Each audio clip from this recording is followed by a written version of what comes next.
नमस्ते प्रणाम दोस्तों, मैं अपने यूट्यूब चैनल सिंगर मोना में आप लोगों का स्वागत करती हूँ। दोस्तों, मैं आप लोगों के बीच एक होली का गाना लेके आई हूँ।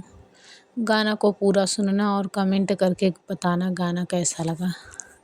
गाना अच्छा लगे तो वीडियो को लाइक करिए, चैनल को सब्सक्राइब करिए और मेरा सपोर्ट करिए। घरे घरे होत तैयारी बा, होली क खुशी बड़ी भारी बा। घरे घरे सूचना जारी बा हो जारी बा। घरे घरे सूचना जारी बा, होली क होत तैयारी बा। घरे घरे सूचना जारी बा, होली क होत तैयारी बा।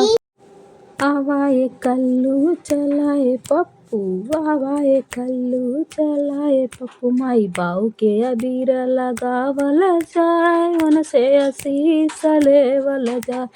लेवल जाए हो लेवल जाए, माई बाबू से आशीष लेवल जाए। एकता का खुशी बड़ी भारी बा, होली का होत तैयारी बा।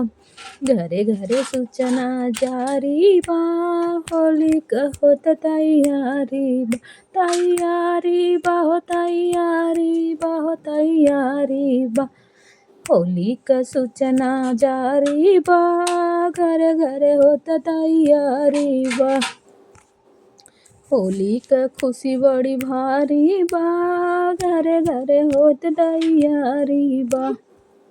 बड़की चाची करंजी बनाई, बड़की चाची करंजी बनाई। छोटकी चाची पकौड़ी खिया, बड़की चाची करंजी बनाई। छोटकी चाची पकौड़ी खियाई। चाचा चाची के अबीर लगावल जाए, लगावल जाए हो लगावल जाए। चाचा चाची के अबीर लगावल जाए, मिल के होली मनावल जाए।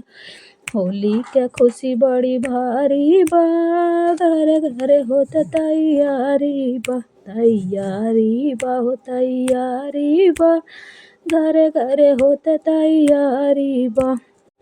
बड़की भौजी के खूबे लगाइब, खूबे लगाइब हो खूबे लगा।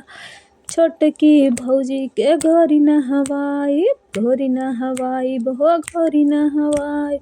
बड़ी बड़ी पिचकारी बा, बड़ी बड़ी पिचकारी बा।